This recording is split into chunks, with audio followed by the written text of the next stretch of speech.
నువ్వు ఏ పని చేస్తేనే దేవునికి నువ్వు కనెక్ట్ అయి ఉంటే నీ పరిశుద్ధతలో నుండి నువ్వు తొలగిపోవు.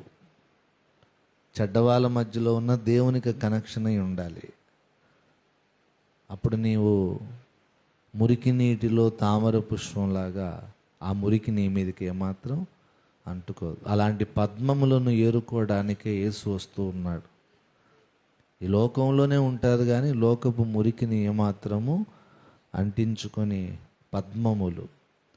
నా ప్రియుడు ఉద్యానవనమునకు పోయెను, పద్మములను ఏరుకొనుటకు నా ప్రియుడు ఉద్యానవనమునకు పోయినని పరమగీతంలో ఉంది.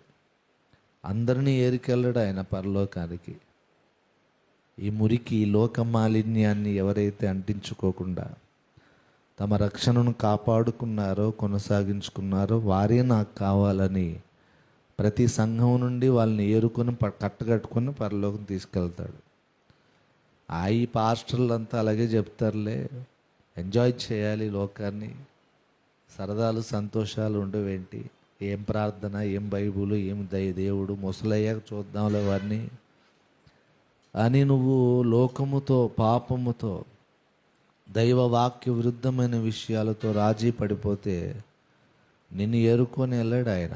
నువ్వు విడిచిపెట్టబడతావు. రైలు బండిలోకి నువ్వు ఎక్కవు, రాకడనే రైలు బండిలోనికి. కాబట్టి నేను, మీరు, మనందరం కూడా చాలా జాగ్రత్తగా వ్యక్తిగతంగా దేవునికి మనం ఏమై ఉండాలి, కనెక్ట్ అయి ఉండాలి.